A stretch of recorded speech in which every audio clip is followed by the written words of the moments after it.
Sometimes it's so weird. What's up? What's up? Jeff Lerner here. There we go. Just hanging out with my better half. What's up, Instagram? So yeah, babe, we should be live on Facebook, YouTube, and Instagram. So our team, when they were laying out the topics for the lives this week, they said that Friday, the two of us should go live. They saved the best for last for the week. Thanks. And I actually had the team draft up the questions. I said, you know what? I know what I would talk to her about, but what would the world be interested in us sharing about? Look, see, he says, finally. The public has been clamoring for you to make an appearance. Anyway, I appreciate.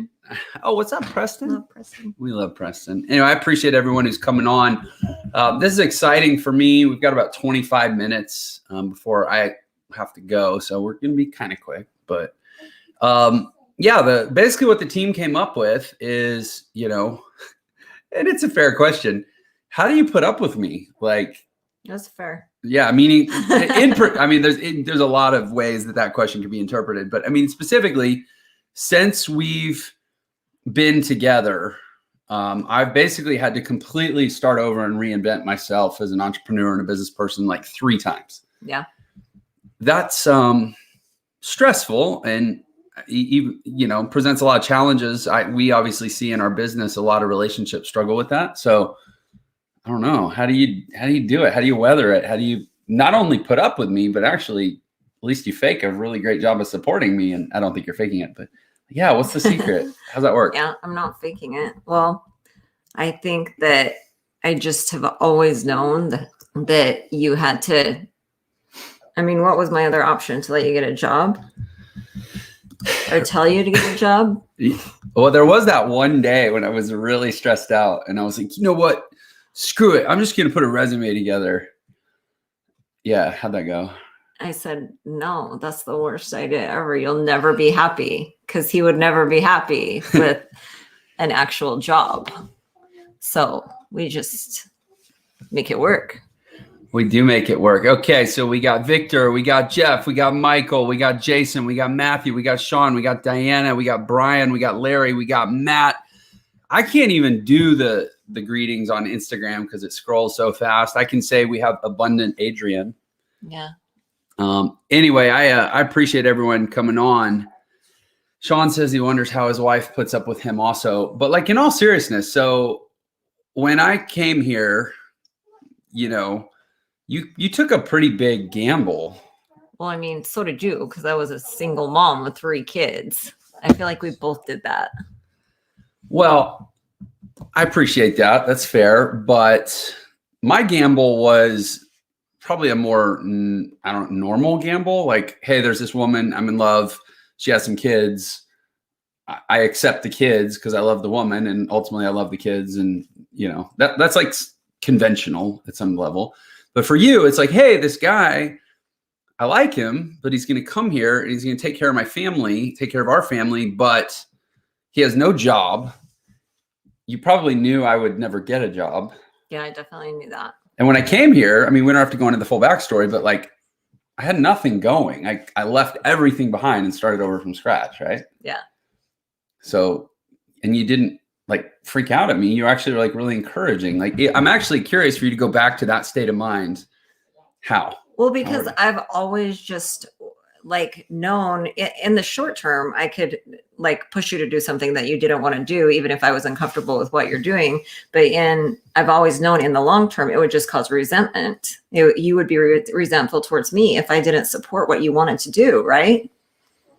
If I made you go do, or if I pushed you to go do something that you didn't want to do, get a job or go into a career that wasn't of like your true passion, how would it have made you feel about me, you know, 5 or 10 years down the road?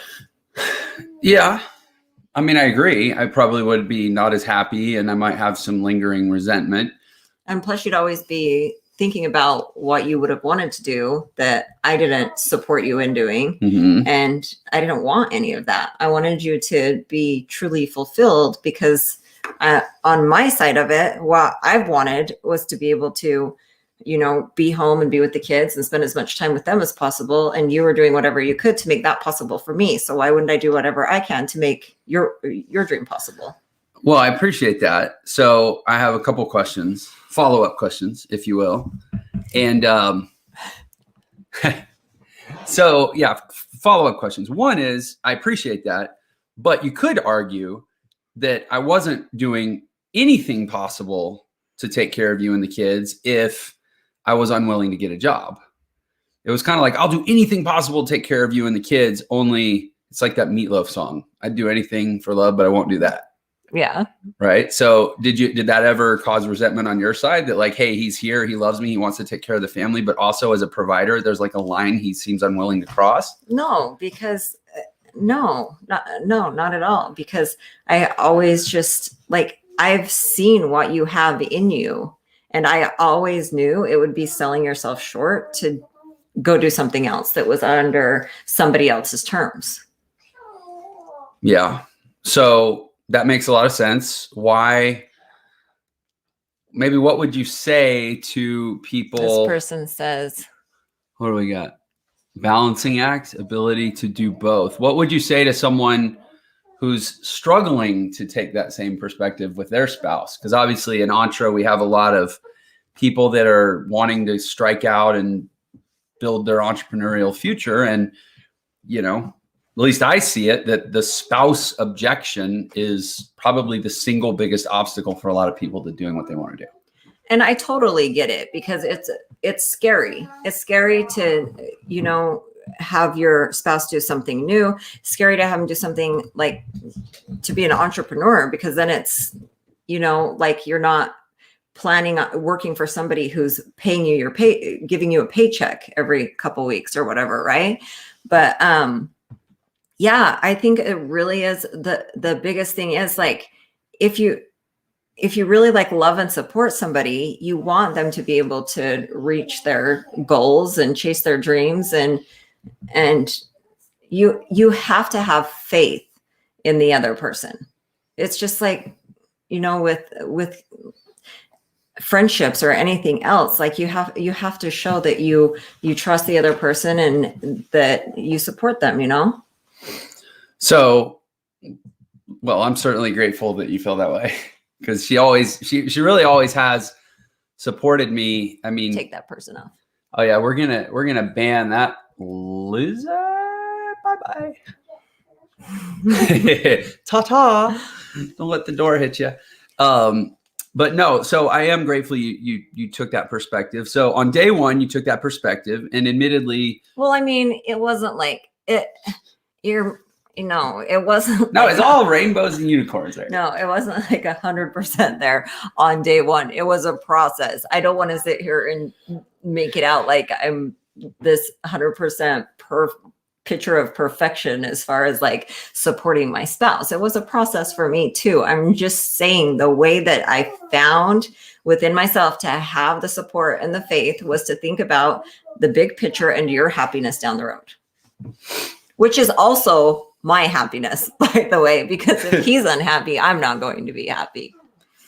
But also if I'm dead broke, even if I'm happy, but also dead broke, you might not be that happy because of the kids. Somebody said, what was the process? I was going to ask that. What was that process for you to come around? I mean, it was, first of all, like there has been a lot of times where there has been a lot of fear and like, I felt like worried about the situation, mm-hmm. But I feel like you've always been really good at reassuring me too, though. Do you know what I mean? Like mm-hmm. You've been supportive of me trying to find the ability to support. Do you know what I'm saying? Mm-hmm. Like it's been a team effort on both ends, and I've gone to him and talked to him many times when I've had concerns or maybe some doubt or been scared. And I feel like you've always, talked me through it, and it's like made me feel better. But also the bottom line is you've always ended up proving yourself. Right. I mean, yeah, at least for the part of my life that you knew me, Well, yeah. I had my That's the part stumbles. I'm talking about. I had my stumbles before that, but no, I would say two things. One is I worked really hard at a young age to develop sales ability, and that may sound manipulative, but that's not at all what I mean. It's the confidence and the belief that to convey your belief and help it become someone else's belief. That's what good sales is. Right.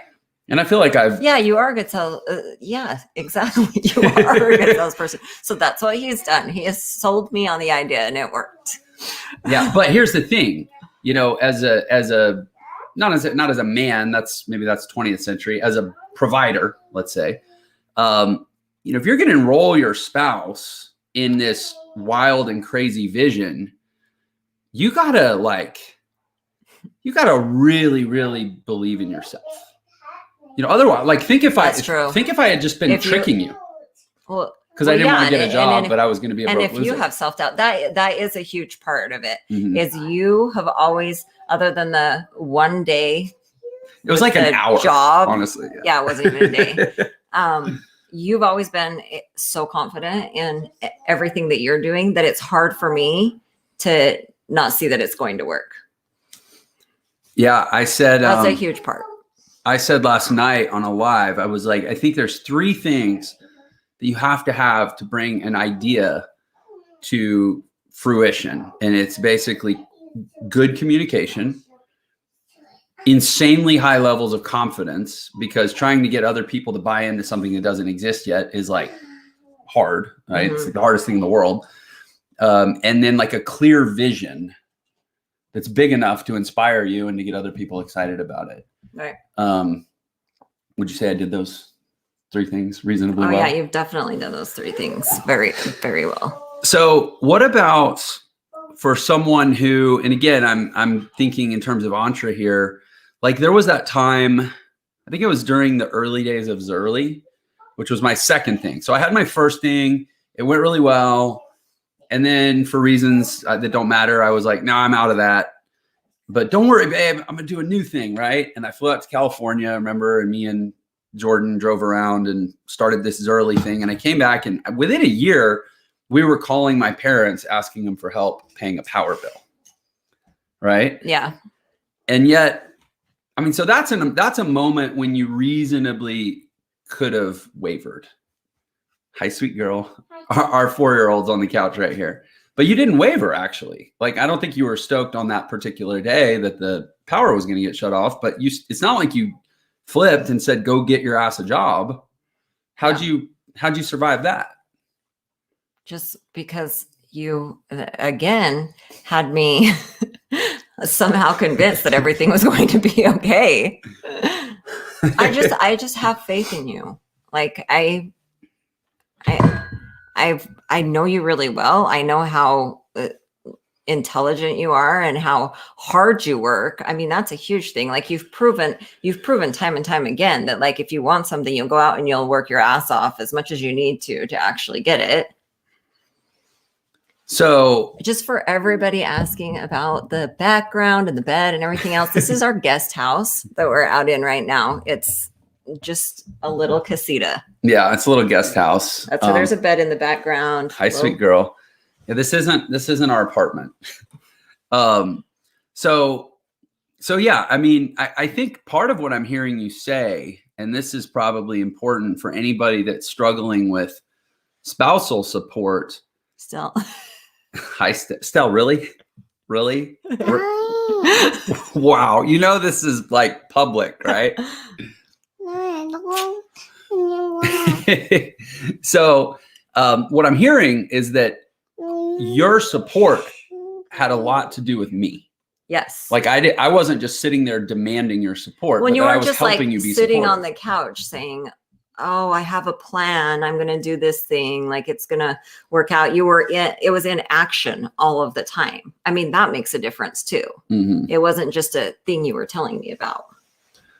So I guess to kind of recap it, what would you say it is? Because this is for the entrepreneur who's hearing this and like, I really need my spouse's support, because obviously we know it's hard to fight. I mean, entrepreneurship's hard enough without having to fight another battle at home.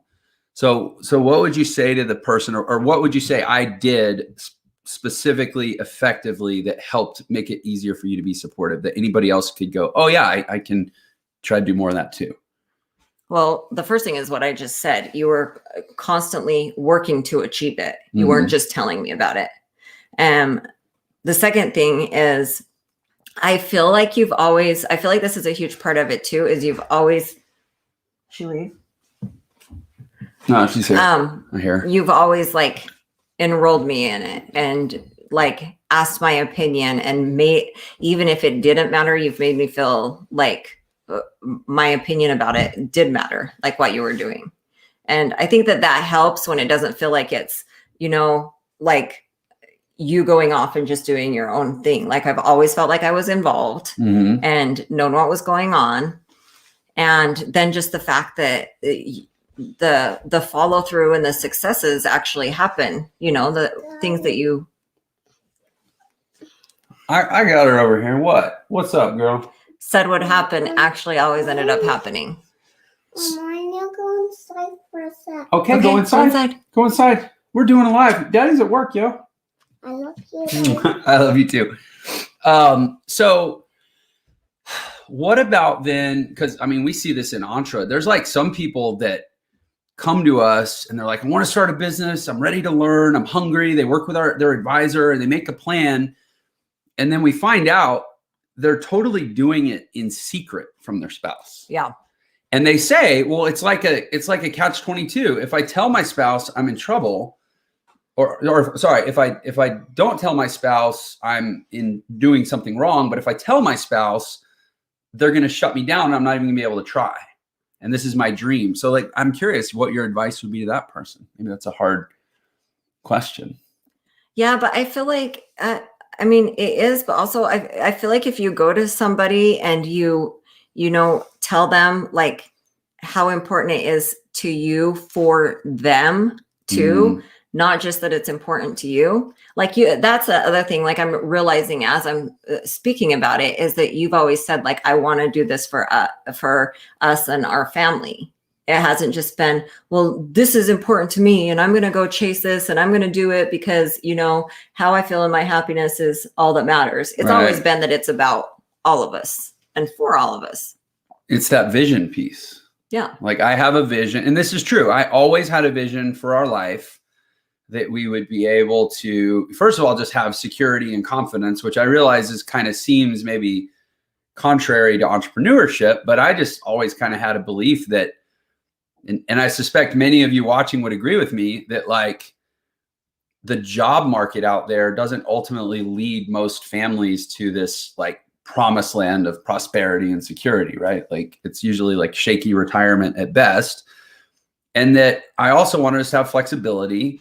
I wanted to be able to like be really active and involved in the kids' lives. Yeah, see, those are all things that are great selling points for anybody else that needs to go talk to their spouse or their significant other, their parent or whoever about what they.